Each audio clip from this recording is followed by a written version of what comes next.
I want to lay out a couple disclaimers really quick. The first, there's one extra disclaimer this time, but the first is that there's a decent chance that if you haven't already worked through this issue really significantly or spent a lot of time thinking about it, that you might find some things offensive that get said here today, or that might just feel mean or hurtful. I don't know. I want to just make sure I said beforehand that I knew that, and it was not an accident. There's some intentionality there. Okay, so a few years ago, Jim Gilbert said, when he came here, he said that public education is the third rail in the church. And what he means is the third rail is if you live in a city with a subway, the third rail is the one that has electricity going through it. You're not supposed to, if you touch it, you're going to die. And so what happens is when we touch that, nobody wants to touch it. Nobody wants to bring it up because it is so divisive, can just cause a lot of division and offense to people that a lot of times churches are guilty of not addressing it with the veracity that they should or the upfrontness that they should. And so it just kind of goes along. One of the reasons is because in our school, public teachers, public schools, teachers' unions are kind of ensconced as like the most noble, most virtuous people in our society. Every time a school bond comes up to vote, it's like, do you care about the children? It always passes. We have these $50 billion school bonds in California, and no matter what you tell people it's going to get spent on, they don't care. It's going to pass because everybody has this idea of that schools and teachers are the most noble thing that we have. And a couple times on Facebook, I've gotten myself in trouble by calling into question any kind of public school things or agendas or whatever, because there's one of my good friends, or he's not a good friend, one of my friends on Facebook was Teacher of the Year in California a couple years ago, and he just came at me one time, and I have family members that are teachers. I had an uncle call me and say, "Don't you care about our livelihood?" And it was just like all this kind of stuff. So I just want to say that one of the reasons we have some I think oftentimes unchallenged ideas about school and education, that is one reason this could be offensive. The second thing is when it comes to the education of our children, I think a lot of times we can tend to feel kind of guilty or bad or like we're not doing enough. And it's not my intent here, my goal to come and lay heavy burdens on anybody here. I really want to approach this from kind of a first things principle. There's so many things we could talk about in regards to school and education. I just want to talk about what are the main principles that should undergird our approach to education of children. As Christians, how should we be thinking about this from a biblical standpoint? Get those primary fundamental foundations in the right place, and then work out from there. If we try to do it different, it's going to cause us problems. So if we try to think about what works for our family and start with that, and we don't pay enough attention to what is the biblical foundational mentality or approach or vision that we should have, we're probably going to end up in some wrong places. And then thirdly, one of my points in here is that this issue is most fundamentally to be laid at the feet of fathers, and this is everyday moms.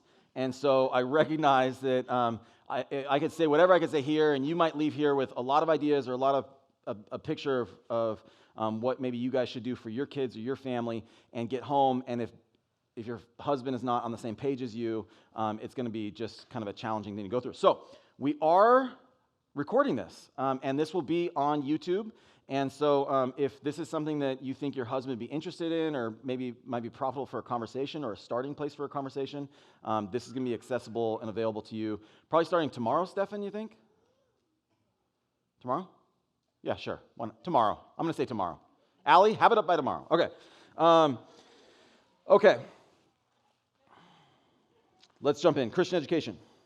A distinctly Christian education of Christian children is necessary to God's plan to build his kingdom, to bless families, and to fill the earth with his glory. One of the things you will not find in the Bible is the word education. In fact, it doesn't give the idea of schools or what schools should be like or what kinds of schools we should have. That's not to say that it doesn't teach us the importance of raising up children. In fact, raising up children is at the very heart of God's design and his intent. And so the work that you and I are involved in right now in the season of raising up human beings is central to what God's purposes are. When he put man and woman in the garden, he told them to be fruitful and multiply. So the way he's going to accomplish his purpose is through children. It's through children and through the raising up of children. And then more specifically, we get when Jesus is asked, what is the greatest commandment? What is the most fundamental, basic, most significant, most important commandment? In Mark 12, 28 through 30, it says, one of the scribes came and heard him arguing and recognized all that he had answered well and asked him, what commandment is the foremost of all? What is the greatest commandment? Jesus answered, the foremost is, hear, O Israel, the Lord our God is one Lord, and you shall love the Lord your God with all your heart and with all your soul and with all your mind and with all your strength. What Jesus is doing there is he's quoting Deuteronomy chapter 6. He gives what would have been probably the most central, most important scripture in the Old Testament for a believing Jew would have been this section of Deuteronomy 6. And Jesus says, this is the greatest commandment. This is the foremost of all the commandments, to love the Lord your God with all your heart, mind, soul, and strength. If we go back to Deuteronomy 6, where he's quoting from, we find out what this is called the Shema. So this is what observant Jews would pray every morning and every night. When I was on a flight to Israel several years ago, it's an overnight flight over the Atlantic. I woke up somewhere in the wee hours of the morning, and I see there's like a bunch of Orthodox Jews on this plane, and I see this Jew, and he's wrapping this thing around his arm. It's this leather strap, and I'm like, okay, this is a terrorist. Like, this is go time. Okay, I don't know what's going on, but this is a weird situation. And what it was is they say, bind these on your frontals on your forehead, bind them on your right arm, and it's this little box they wear on their forehead. Is this verse in Deuteronomy chapter 6. Okay, I'm going to read the preamble to it, and then I'll read the actual Shema. But this is front and center as the central point of what they're talking about. Okay, so before we get there, it says, true education, is that fill in the blank? I'll tell you when the fill in the blanks are. True education is learning to love God with all your mind, helping our students, our children, to love, obey, revere, wonder, marvel, fear God, and their mind is the point of education. Okay? Deuteronomy 6, starting in verse 1. It says, now this is the commandment, the statutes, and the judgments which the Lord your God has commanded me to teach you, that you might do them in the land where you're going over to possess it. Remember, Deuteronomy is being written as the people are leaving Egypt, and they're going to be established in the promised land that God has given them to them, so that you and your son and your grandson might fear the Lord your God, to keep all his statutes and his commandments, which I commanded you all the days of your life, and that your days may be prolonged. This is given, remember, God is a generational covenant that he's making, right? When God makes a covenant with Abraham, he says, I will make your descendants as the stars in the sky or the sand in the sea, right? This promise that he's giving to Abraham, that they talk about the promise in the New Testament, this promise is being fulfilled now today, thousands and thousands of years later. That is God's intent. That was always God's intent, to make these generational promises to be passed down. This is the backbone of that promise. It says, O Israel, you should listen and be careful to do it, that it may be well with you and you may multiply greatly, just as the Lord, the God of your fathers, has promised you in a land flowing with milk and honey. Here's the Shema, verse 4. Hear, O Israel, the Lord is our God, the Lord is one. Okay? This is the fundamental tenet of the Jews in the Old Testament, of Christians today, that God is one. That we see that there is not a pantheon of gods, there's not a plethora of gods, that God is single and solitary, that he has a name, he is distinct and specific. Verse 5, you shall love the Lord, this is where Jesus quotes, you shall love the Lord your God with all your heart, with all your soul, and with all your might. These words which I am commanding you today shall be on your heart. You shall teach them diligently to your sons. This is education. You shall talk to them when you sit in your house, and when you walk by the way, and when you lie down, and when you rise up. You shall bind them as a sign on your hand, and they shall be as frontals on your forehead. That's what this guy was doing on the plane. You shall write them on the doorposts of your house and on your gates. There's something called a mezuzah. It's like this little thing a lot of times observant Jews will have on their doorpost, and they have it on all the doors, all the restaurants you go into, and every time a Jew comes in, they'll touch it. And what they're doing, at least what they're attempting to do, is trying to keep this command constantly before them. This command of what it means to raise our kids. And what is that? It's, hear, O Israel, the Lord your God is one. Love the Lord your God with all your heart, mind, soul, and strength. Now, you'll note, interestingly, that it says here, heart, soul, and might, that Jesus in Mark added your mind. So there's 4 things in Mark, there's 3 things in the Old Testament passage. The reason is the word for heart in Hebrew is different in Greek. There's two words for it in Greek. So that's why he added that, right? So you have your mind and your heart was what the Hebrew language would be have in mind with that one word that Jesus is now recognizing. He's interpreting it for us, right? So if Jesus interprets the Old Testament, I'm pretty sure it's the correct interpretation, and he gives us two words for it. He says mind and heart. Okay, so the greatest commandment to love God with all that you are is to be learned and passed down to your children. The Shema was memorized and recited every day, at least 2 times a day. Okay, so this is the starting place for what Christian education is. This is the starting place for what it is to raise our kids in fear and admonition of the Lord. So what is Christian education? Christian education is the forming of a soul. That's a fill in the blank if you're taking notes. The forming of a soul. A Christian education is not simply a Christian version of a secular education.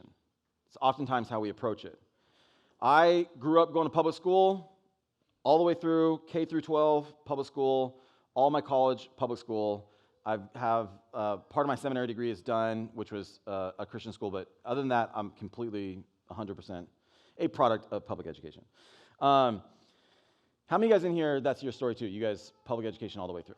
Okay, so most of us, it seems like the majority of us. I think sometimes we think we have come to, in our modern senses, have come to accept that that's what education is. That education, and if we're going to do a Christian version of that, we're still going to do reading, writing, arithmetic, or whatever things are, and we just maybe sprinkle in some verses or put some, some Bible stories to it, and that's not it. That's not what education is. Education is the forming of a soul. It goes all the way back to this greatest commandment, that we are training our kids to love God with everything that we are. To see the world, we're going to get into a minute a fully integrated worldview, but to see the world the way that God sees it, and to interact with the world the way that God interacts with it. The responsibility of the education of children is the fathers. It says in Ephesians 6:4, fathers, do not provoke your children to anger, but bring them up in the discipline and instruction of the Lord. I preached on this a few months ago in church, but this verse is one of those verses in the Bible where in English it just does not do the trick. And one of the reasons is because this word discipline in there, we don't have an English word to encompass what the Greek word there is. The Greek word is paideia. And the paideia means the complete instruction and development of a child. So it means, let's see. Okay, so this doesn't mean that. Okay, so let me say that this word paideia is the complete transforming. You have it down there, paideia nouthesia. The whole training and education of children relates to the cultivation of mind and morals and employs its purpose, commands, and admonitions, reproof, and punishment. Also includes the training and care of the body. It is a total encompassing view of the world and approach to life as shaping of a human being. That's what we as parents are involved in. And the primary responsibility for that falls to parents. And even among the relationship of parents, the primary responsibility among the relationship of parents, at least here, is put on fathers. Now, I do want to say really quick that if you're involved in homeschool, or everybody here is involved in their kids' education, whether it's just helping your kid do homework or whatever, and if you went home and be like, husband, this is your work, this is your job, the Bible clearly states, this is a father's responsibility. I want to say that the dad's mission, the dad's responsibility primarily is to make sure that it's happening. So it says there, this doesn't mean that fathers have to be the ones who are tasked with day-to-day education of children. It just means that they are tasked with making sure that the vision and mission, that fill in the blank is vision and mission, is being successfully executed. So we happen to homeschool our kids, and my wife is the one who primarily works with them. I work with them too, but my wife definitely does way more than I do. But the responsibility is mine to make sure that our family is obeying and doing what God has called us to do. Now, me and my wife are partners in that. We do it together, but I take seriously my responsibility to release her and enable her and make sure we're staying on track and doing what God has called us to do. God puts the locus of authority and responsibility of education on the family, not the state, not the school, but the family. This is something that can be really challenging to us, and this is where I think that primarily we get off as a culture and a society, and even in the church, with what God has called us to do. I see this in youth ministry a lot, where I think parents' primary way of discipling their kids is to send them to church. That is not discipling your kids. That is, if that's our mission, our plan, that is going to fail 100% of the time. God has not given the responsibility of the youth pastor or even the church to disciple the children. God has given the responsibility to disciple children to the parents. And so it's parents' job to work on the spiritual cultivation and growth of their kids and shepherd their kids through that movement and disciple their own families. It's my job to help come and resource that, be an asset to it, and help with it. But if it's just drop your kids off at church, that's never going to work. The same thing is true for school. We tend to compartmentalize school and want to send our kids off to school to be trained and educated, and that's not how that works. God has given you, the parents, the primary authority and responsibility to educate kids, and as long as we're trying to hire professionals out to do it for us so we don't have to worry about it or think about it, that will never work, okay? So God's intent is for the family to be primarily responsible to educate their kids. A fully integrated worldview.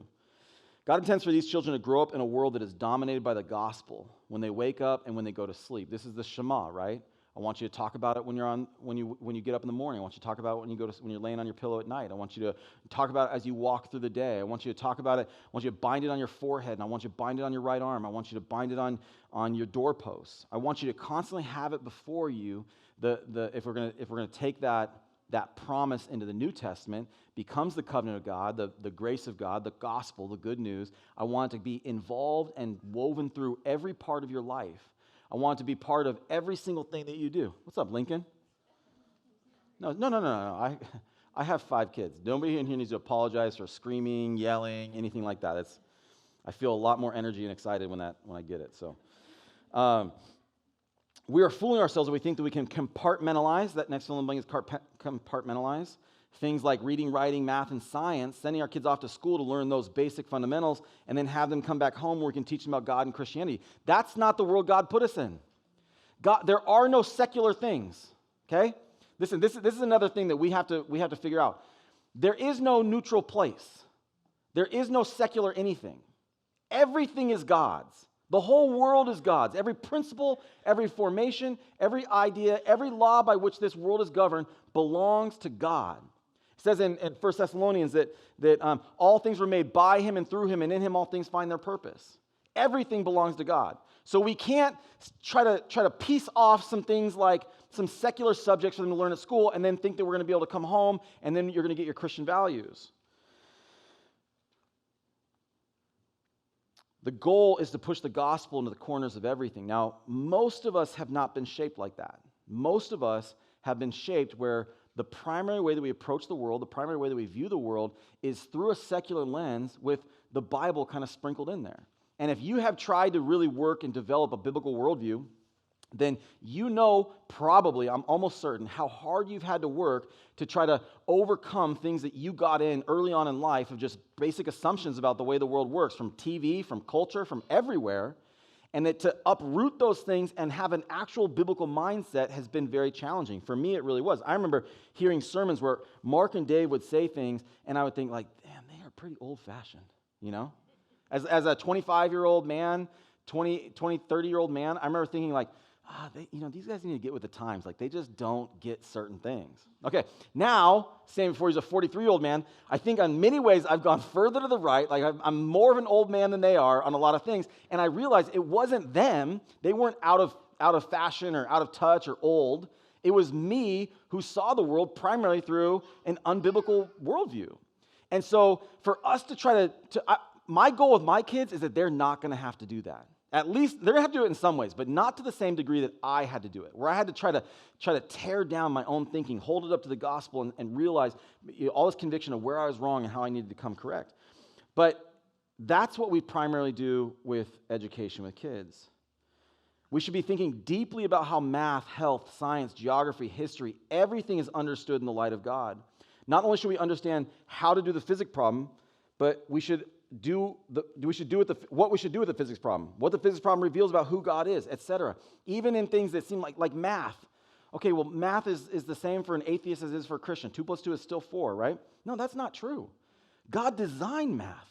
God created math. God has a purpose behind math. Math displays the beauty and grandeur and consistency of a faithful God and how he ordered the universe. There are so many beautiful things to understand about the nature and character of God from math that it is absolutely not a secular subject. And to teach and to send kids away where they're going to be taught explicitly, let's just say, I think I'm going to get into this later, but let's just say, not a hostile environment to Christians. Let's say a school system where you're free to believe whatever you want to believe. It is sinful and wicked to take math that belongs to God and teach it in such a way that God doesn't exist, or that God is neutral, or that God doesn't get brought up. No. That's not the purpose of education. That's not the purpose of what anything exists for. All of it exists to glorify God. And if we withhold that glory, or we're quiet about the glory, or we don't share the glory, or we just ignore the part that is intended to glorify God, then we're never going to understand all of it in the first place, and we're doing something actually unfaithful and wicked to God. School is not simply teaching specific subjects, but it's teaching them how to think. You guys remember the Karate Kid, when Mr. Miyagi had Danny LaRusso come over to his house, and he just had him start doing a bunch of chores, right? Remember, the context of their meeting was that Mr. Miyagi beat up Johnny Lawrence and his friends, and now he's going to teach Danny LaRusso some of the karate, and he comes over to his house, and all of a sudden he's just painting the fence, he's waxing the floor, he's sanding something else.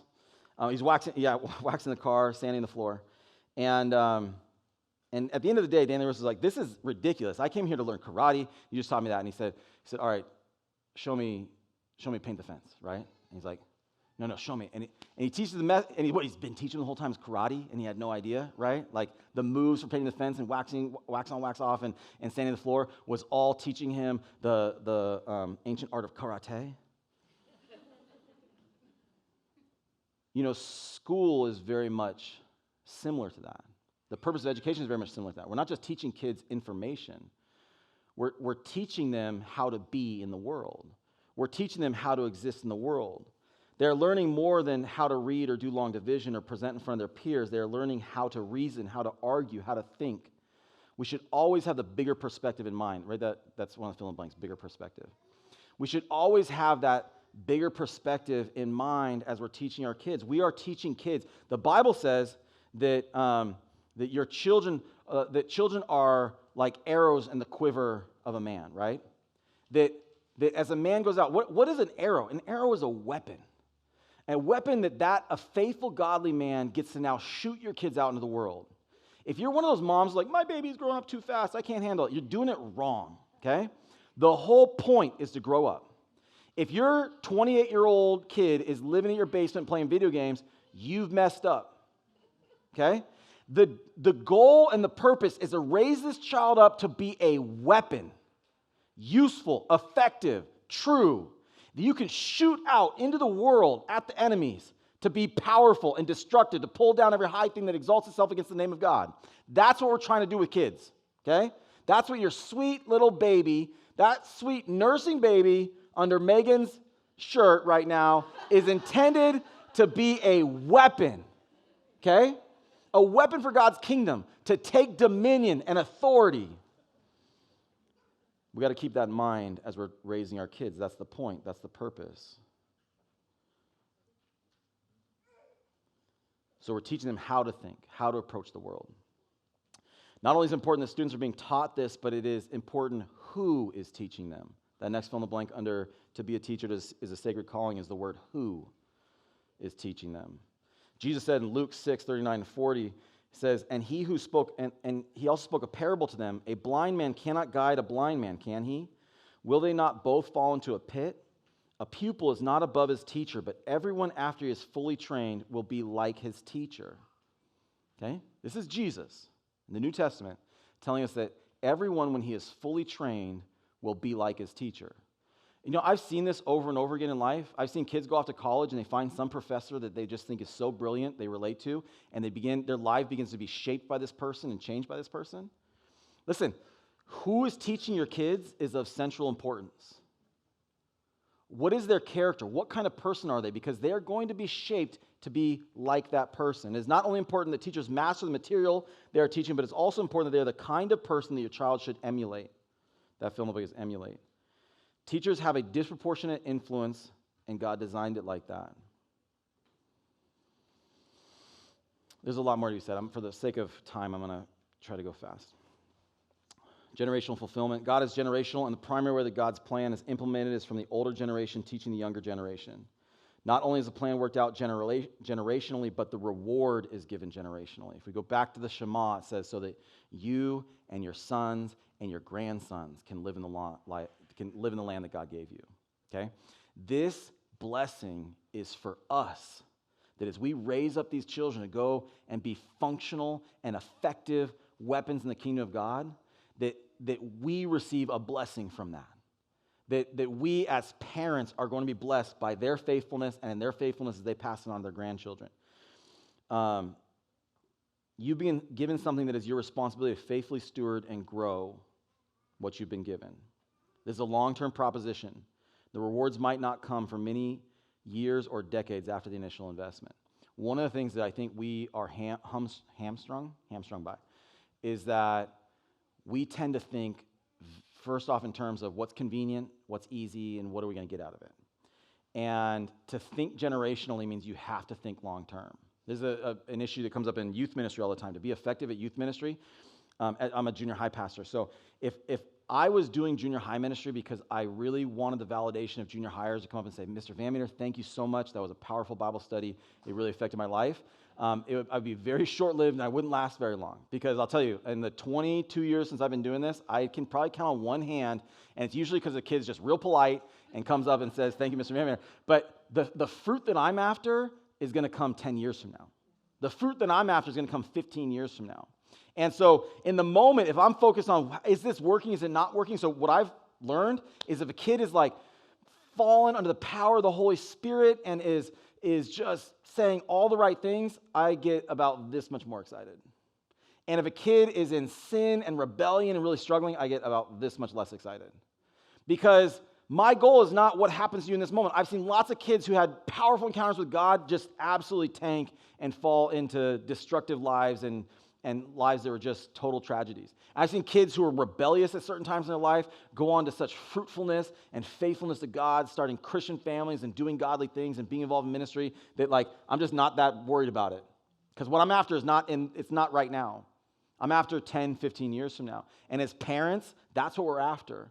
We're after 10, 20, 30 years from now. We're after raising up adults that at any one moment, the snapshot could be bleak. And so this has some implications of what we're talking about here, and some oftentimes very personal, financial, personal sacrifice, the kinds of things that I'm advocating and saying that God is calling us to take responsibility for, to focus on, to be thoughtful and careful. These things can have major implications for your family, major implications for your bank account, major implications for your amount of time and that you have to focus on certain things. I recognize that, I know that, but I just want to argue that as we faithfully serve God in this, we can expect that God is going to reward us in the future, okay? So that brings us maybe to where I'm not advocating for any specific kind of method of schooling. There's a million different kinds of things out there, that ways to go about it, all kinds of different creative things. Many I know about, many more I don't know about. My goal here this morning was to talk about first principles. What are the main things we got to get going? There's an old analogy of a vase. If you have a vase and you have a bunch of small rocks and a bunch of big rocks, if you put the small rocks in first, you can't fit the big rocks in. But if you put the big rocks in first, you can fit the small rocks in because they'll fit around the big rocks. As we live our lives, we got to do it with the idea that the first principles, we got to make sure the fundamental things are right, and then everything else we can work around it. And so that's been my argument here this morning. So with that in mind, let me just briefly go over a couple things. The first is public school, private school, homeschool. What should we do? I would argue that public school is disqualified from being an option for Christians as they faithfully desire to educate their kids. Here's why. It's not by nature of what public school is. If you had a Christian country and you had, there's a national religion in England, the Church of England, and they have public schools that are distinctly Christian schools, that would be fine to send your kid to that school. But our schools have adopted this idea of separation of church and state, that they try to be neutral on God, and by their attempts to be neutral on God, they've actually disqualified themselves from being able to be faithful teachers to our kids, because our kids need a distinctly Christian education. Our kids need to be taught the worldview and the approach to everything that we're teaching that honors God and glorifies God and looks for God in all those spaces. And because of our political situation here, we have disqualified ourselves from being able to do that. Christian school and homeschool can both be good options when it comes to educating our children. A Christian school exists when parents realize that they need help in training their sons and daughters. I said, even if you send your kid to Christian school, you are still primarily responsible for the education of your children. You're not allowed to drop your kids off at Christian school and think they're going to get a great Christian education. That's not how this works. How this works is mom and dad are taking seriously responsible for raising these kids. And when they get to something like, physics, and they realize, I don't really understand this at all. I would like to hire a Christian who has some idea of what they're talking about, that, okay, I'm going to help them raise it. Or we live in Southern California, mom and dad both have to work, and so because of the division of labor and time, there might become a situation where you guys, it makes sense to send your kids to a Christian school, but you guys still need to be primarily involved with the processing. So like Foothill School, for instance, we kind of designed our school initially with that in mind, that it's 3 days a week, and then 2 days of homeschool is the idea there. But there's lots of different options. There's Christian school here in East County that is 5 days a week. It's a more traditional kind of school. And there's all kinds of other options out there too. So let me just say about Christian schools are not primarily hiring professionals, but they are utilizing family. Christian schools should view the students and families as brothers and sisters in Christ to whom they've been entrusted something very sacred and valuable. It's when you have a brother or sister come alongside you and help you in this process. That's the fundamental thinking behind what a Christian school is. Okay, I have many more things I could say, but this is obviously, for most of us, is something that we have some experience with or has occupied some of our thoughts or our minds. So I just want to maybe open it up for any questions, challenges, rebukes, clarifications, anything like that, that as you're thinking through this stuff that you kind of maybe have wondered about or thought about in your own situation, circumstance. I would love to try to answer any of those as best I can. Yeah, Joanna. Something that comes up a lot in conversation with like the subject of homeschooling is how do we make sure that we're preparing our kids for future careers or, to get to college and, so what would you say to that? Yeah, it's a really good question. So,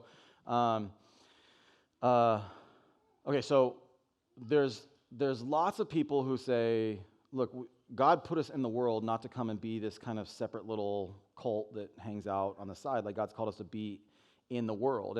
And most of us have jobs where we are, Jesus even said, in 2 Corinthians, he said, I wrote to you before and said you shouldn't interact with sinners. I didn't mean the world.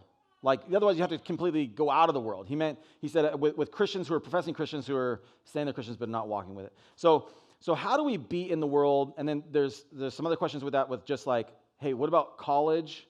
How does that interact if you're going to homeschool with the university system? And then how does that interact with like future job training? Okay, so I would say first off, I would disqualify the argument that many Christians make that I want to train my kid how to be light in a dark place. That's not what kids are for. So kids are not for evangelism. We don't train kids by throwing them to the wolves and hoping that they can do a great job evangelizing that situation. That's not the intent behind what children are. Vodi Bakum has a great quote. He says, if you send your kids off to Rome, don't be surprised when they come home as Romans. Okay, so the idea of the vast majority of the time, it's going to have the opposite effect, and that's partly because God has called us to be teachers, light, go into the world in dark places and do those kinds of things. So kids are not primarily for evangelism. That can happen in certain situations, but you want to kind of set your kid up to win. Real quick, this is not exactly your question, Joanna. I know I'm going far afield, but it made me think of this one. My neighbors, our neighbors to our left are two lesbians, and they have. She's been pregnant twice since we've been there, and they have two boys. They're right under my two oldest kids' ages, and so it's been like this, really challenging situation for us to try to describe, explain what's happening over there, and their kids are constantly in the backyard. We have one fence, and they're constantly talking, and they've developed friendships and all this kind of stuff, and it's just been we've been really hard to try to figure out how to do it, and there's some other things going on there that are unhealthy. And their son was dressing up he had a bikini on and would dress up as a fairy every Halloween stuff. It was just kind of rough. So But what has ended up happening is our kids have been like talking to them about God and giving them a Bible and like all this, and like to the point where now like their mom calls their kids in from like they don't like for a long time it's like we were afraid of them, and like it's now like they're afraid of us. Like, but partially because I want to try to set my kids up to succeed in that space, right? Sending them off for 6 hours a day in the prime day of the week to go, to go into a totally hostile environment doesn't seem effective. Okay. Joanna, your question is even a little more like just effectiveness with, I want my kids to be successful. I want my kids to be able to go into the world and be effective and good at getting a job, at higher education, at advancing, becoming equipped for the world. I would say there's a lot of data that says that homeschool kids do better in college than kids who went to other types of schooling. So specifically homeschool, I don't think we actually lose out anything there. I think there's the potential to, there's something that happens in big school where you just groupthink and you just kind of are reproducing something very typical, where with homeschool or even a lot of Christian education, you can begin to kind of cultivate your own type of specific kind of student who's going to be oftentimes more effective in the world. I'd also say, just real quick in regards to college, college is increasingly becoming a bad idea. So I know when I was growing up, I think me and my sister were the first ones in our family to graduate from college. It was like everybody's proud of them. It was like kind of like, you should go to college or else you're going to be like a trash man or something. And increasingly, people are going to college and then have no jobs to do with their degree. And people that are in the trades oftentimes are incredibly successful, making a ton of money, getting way out ahead of people that aren't. And so sometimes I've said before that unless my kid has some kind of niche thing that they need to go to college for, like some kind of engineering type mentality or vibe, I will strongly encourage my kids not to go to college for multiple reasons, but that being one of them. But as far as like how can they just be effective employees, workers, I think that when you take responsibility for the education of your kids, you have way more opportunity to shape that and direct that than kids in public school. I think public school kids are coming out largely ill-equipped for the workplace, the work environment, to be successful there, especially in California, where we keep teaching weirder and weirder things and less effective things for actually engaging in the world. And so I think we have the opportunity as parents to really, as Christian parents, and I actually think that in the next 20, 30 years, this is where we're going to see some of the most fruit, is by us training our kids to be really great entrepreneurs, employees, thinkers, to go and be the best employee boss. Those kind of people rise to the top. In a meritocracy where it's just who can be the best at this, who's the most effective, I think we really have an opportunity to have a very strong leg up in competition and set our kids up to be successful at that. So, like for instance, Neil, they recently have been homeschooling their kids, and he has his son doing a business. He had his son write a business plan for cleaning pools, and now he has I was hanging out with Neil yesterday. He told me he has like a couple different pools that he cleans. They're trying to work on you to try to clean your pool. And so his son is in 6th grade and has a job and is developing some of those skills. When you can customize your education, you're taking serious education of kids, you can see things like that. And you begin to act on them, move on them, and I think are going to be really helpful. Mike, you just said about Neil doing that. So it's ideal when there's a real active father, and you said that father's primary responsibility, that was theirs. Can you address when someone's maybe married to someone who has no faith or little faith, or a single mom who is having to do this on her own? Could you give us some encouragement? Yeah. So I would say a couple things. One is that, well, you asked for encouragement. I don't know this first thing is going to be that encouraging, but the Bible sets up the ideal of what God has called us to, and then we live in a fallen world where we sin from that. And so all of us in our lives have experienced ways where our parents, our husbands, our friends have hurt us in ways, have sinned against us in ways that have damaged us and affected us. The reality is you're never going to fully escape that. So if your husband is just disinterested and just thinks you're crazy and you have all kinds of weird, crazy ideas, that's going to be challenging. It's going to be a challenging environment. It's going to be a struggle. Okay, that being said, it's just going to be harder. There's no way around that. That being said, God does not just, it's a fallen world, and so deal with it yourselves, right? God has said he will come with us. He will walk with us. He will help us. He will be with us. None of us have 100% ideal situations. And so what we need is faith and say, God, I need your help in this situation. Lord, would you come and speak to me? Would you encourage me? Would you open a door for me? Would you show a way? God, would you soften my husband's heart? It says in 1 Peter 3, it says, women, if any of you have a disobedient husband, you can win them quietly without a word by the showing of your upright behavior and your faithful behavior.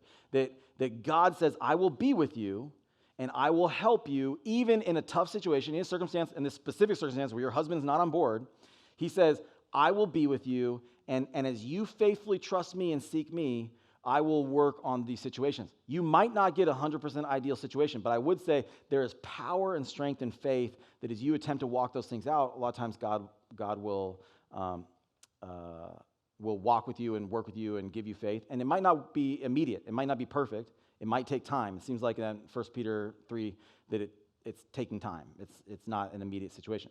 But I would also say that God's commandments, God's law, God's statutes, they relate to the world that God created in a way that's the way the world works. It functions better.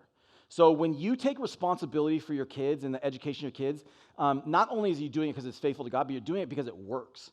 And I think sometimes even unbelievers, they can see in natural revelation, they can see when something works, it works. And so sometimes it just requires some demonstration for them to see like, oh, as you've kind of maybe like done more after school stuff with them or tried to, develop a certain quality or skill in them or whatever, a lot of times that can soften their hearts and they can see like the effectualness of it. And so there's ways that you can work that out. And every situation is going to be different. And if that's kind of your circumstance, I'm willing to talk to you about it. But that's also why I said, like there's so many good resources in this. There's so, homeschool is kind of, it was like everybody homeschooled for the history of the world. And then the last 150 years, we started this school system kind of system. And then it's only been since the 70s that really homeschool has picked up again. And in the 70s, it started with like the hippies, like the super leftist hippies, communal people. And Christians really learned a lot from them and borrowed from them. And now there's a very strong Christian homeschooling movement, a Christian school movement. There's a lot of great resources. So I would say begin to educate yourself so that you can articulate, the ideas and the thinking and the philosophy behind it that I think in a way that might be compelling and winsome to your husband. Yeah. Yeah. No, very good. And what I am arguing for is a distinct approach to education that is distinctly Christian. It starts with the fundamentals. First off, one of the things I was going to say is that if this was the 1970s, I would be like, try to figure it out yourself. Since it's the 2020s, there's a ton of really good resources. So there's something called a Logos homeschool curriculum that I think is really good. They have a ton of different stuff. If you look into classical Christian education, I think there's a lot of really good stuff. It's sort of a different approach to learning. If you look at Jenny Phillips is one of the curriculums I know that we use in our house that I think especially for elementary school kids is really good. And there's way more than that. And if my wife was here, which she was going to be if our kids were sick, she would give you even more information. But there's lots of really good resources where they have really done that. They've tried to start from a biblical approach, a biblical foundation, and then develop a curriculum from there, which is different than just like sprinkling some Bible verses on secular education. And so I would encourage you to research that. And maybe I'm sure that Courtney has. There's a bunch of people in here who've been working through this for a while. Lily, I'm sure, has a lot of great resources. That maybe we could even put together a little bit of a resource list. We'll get that ready for next month. Yeah. Yeah. So just like recommended stuff that we have experienced and used that we think is good, because when you sit down and look at that stuff, it can like really lay out scope, sequence, and kind of a lot of those like lesson type plans and direction of the whole year, or the whole subject of what you're trying to accomplish in ways that I'm not sure I could do. Lily. Yeah, this is something, so this goes really deep. There's like a lot more to it, but really like families used to spend the bulk of the day together, working together, focusing on things. And then the Industrial Revolution happened where dad would go away to work primarily for 8, 9, 10, 12 hours a day. And then we had where kids would go away for 6, 7, 8 hours a day. And everybody's going away. And so there's this breakdown of the nuclear family. One of the things that we're trying to do with our family is bring that back together where we're more home-centered. We're trying to be more intentional and purposeful about spending time together as a family and focusing. And I'll just give you like one example. It used to be the world was set up in a way that as a kid, you had to learn a trade, right? And you learn by watching your dad in the workshop or doing whatever. And today we don't get that. Like we're not good at passing on knowledge just passively in the day-to-day thing. So we kind of have all these compartmentalized lives that are all going different directions, and it's not helpful conducive for the development of family. So we were going to remodel a bathroom recently. My father-in-law was going to come over. So my dad was a carpenter. I'm like pretty decent with like woodworking type skills, but when it comes to like drywall and plumbing, all that kind of stuff, not a lot of experience. So I was excited that my father-in-law was coming over so I could learn to do tile and all this kind of stuff. So he comes over, and he's teaching me, or no, he's not teaching me. He's doing it. I'm trying to like learn and be a good helper, and he's like, has like a knee replacement. My father-in-law goes to this church. He's a wonderful, godly man. This story is not going to paint him in a good light. So he's doing all this stuff, and he's like, like this part's just really hard, and so I'm going to do it. And when we get on the floor, like, I'll have you do all of it. And I'm like excited because I really want to learn. But he's not teaching me anything. He's not telling me anything. I'm just watching him, and I'm getting so mad at him. Like, dude, like this is like a whole, I'm excited to have a remodeled bathroom. I'm really excited to learn this skill. And my kids are coming in, they're like, like it's a small bathroom. They're like, what's that? What's that? I'm like, look, you guys get out of, it's like already a tense environment. And I'm thinking, I'm doing to these guys exactly what this man is doing to me, and like it's messed up, right? And so I've had to like train myself to be a lot more intentional about saying, okay, this is thin set, and this is how the tile sticks in the wall. My kids are young. They're not going to lay tile anytime soon, but they can begin to develop the foundations and the fundamentals of what it is. We're just not good at passing along information. Like it would be that your kids, especially if you have daughters and you're trying to help them understand domesticity and those kinds of things, you bring them in. Everything's going to take longer. You have your kids help you clean. It's going to it's going to take you longer, and the house will be less clean with your kids helping you. But you are doing something much more valuable by training your children, inviting them into life where you're learning skills and developing these things that are going to make them effective adults. And it will be a pain in the butt for 2, 3, 4, 5 years. And then you will start to reap the rewards of having a kid who can deep clean your house when they're 15 years old, okay? You will thank your younger self for doing that for yourself. So I would say that like part of it is there's the formal education, but we're talking about complete education. It's inviting kids to come in and experience things. Now, there's all kinds of tricks and tips along with that. It's fraught with insecurities. It's fraught with fears of not doing it right or not doing it well enough. And there are some people who, there's like the unschooling thing where it's kind of like, go pursue your interests, like I'll see you later. I'm not like a big advocate for that. I think there's like thoughtful Christians who are, but I think that we don't want it to be an excuse for our laziness. We don't want to be an excuse for our whatever kinds of character issues we've got going on. But I think there's some wonderful things to fulfill a deeper education about life that will be productive of more effective adults. I would say, too, the modern way of education is not particularly effective. And so there's a lot to be said. So a lot of times I think Mike 15 years ago would have heard 1800s and thought like, why would we do that? That's weird.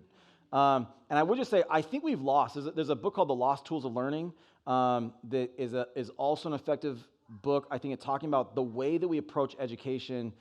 People had some stuff figured out before that we have largely lost in modern culture. And so I want to suggest an openness to older things that might be effective or helpful. Anybody else? Yeah, I think maybe the biggest barrier to homeschool or Christian education is time and money, right? Like they just, like I recognize that what we're talking about today has significant implications about time and money for people. I would say a couple things is like God commands us to put our time and money into what He prioritizes for our lives, right? So there's no biblical command that you need to own a house or a boat or 2 cars or lots of things. There is a biblical command that you need to give your children a Christian education. And so I would say oftentimes the issue comes down to prioritize. So a lot of times people would say, we do not have the money. Like, we get this much money, here's our bills and what we spend, and here's how much money we have left over, and there's not enough money in the leftover column to pay for Christian education. And what I would say is that one is the people of God, the community of God, God has called us to help people. So there's all kinds of people who might fall into a circumstance where, dude, we cannot make it happen. If you're a single mom and your husband died or whatever, I think the church has a responsibility to come in and help you. Oftentimes, though, I think it starts from personal responsibility, just saying, okay, what on this list is more important than the education of our children? And it really is like I just put my cards on the table here it really is a satanic, like the devil's trick to try to make public school free, and this thing we don't even think about, and this thing that we just approach. It really is a temptation that is hard to overcome. It says the Bible says that money is the root of all evil. That really it's a good example of how Christians for too long have been sacrificing our inheritance, the thing that God has called us to, because it's free and because it will be less. They've made it pretty convenient that there's probably a school in your neighborhood you could probably send your kids to. But I would say that there's something. I'll just say we shouldn't do it. I have stronger words for that, but we shouldn't do it. So it really, I think, comes down to just how can we figure this out? How can we prioritize? How can we figure out how to make it happen? And I think I'd be willing to sit down with anybody and help them figure it out. And the school does want to try to work with people too. And there are circumstances, situations where people cannot do it on their own. And it's incumbent upon the church, and we have made it where I think everybody can send their kids to private school. It just requires some hard work, some faithfulness, and some commitment and prioritizing it. So, I could tell you all kinds of stories about all the things we could do. I had to tell you how Youth Venture had no money, and we sold Christmas trees, and we figured out just whatever it takes is whatever it takes to make it happen. So I would say I think it falls on that level of a kind of thing. I'm willing to do whatever it takes to make this happen. If it's what he wants for you. Mark used to say this thing where God guides, he provides, right? Like if this is something God's calling you to do, the Bible says that God owns the cattle on 1,000 hills, that it's all his, and that he can make it happen. Jesus took the poll tax from a fish's mouth. So God has resources that you don't know about. And sometimes it takes a step of faith for those resources. It's very rare that God gives you everything you need before you start, okay? It's almost always that you start and God provides for you and he gives you what you need. And so I would just say, as you study the scriptures, as you look into what God has called you to do, that if God is calling you in this, that he's going to take care of you, he's going to provide for you. And I'd almost be willing to say he promises to do it. So, Linda. I just wanted to say, just to add on to what you said right there, and I'm just going to come up for the video. Next week, I've interviewed the two principals and Cindy Richards. All of us together each have at least 30 years in education and working with tons of families who said, I'm not sure what to do, here's my circumstances.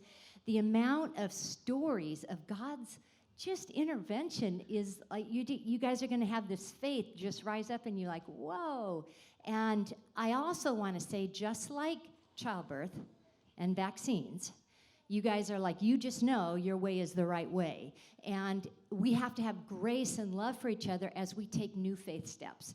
So anyone who's sitting here and has been in public education and working through, as we talk at our tables, just remember that there's nobody that's going to walk out of here going, I can never go back to that place again.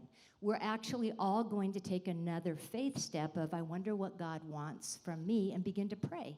And the amount of stories you're going to have over the months as you come in are beautiful.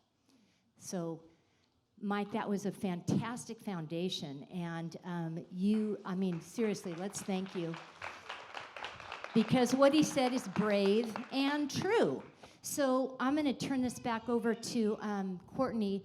But I just wanted to say, come next week, and no matter where you are, and listen to the stories and ask, please write out your questions, your hard questions that you think, I could never ask this in this group right now. Write it out. We want to answer every question.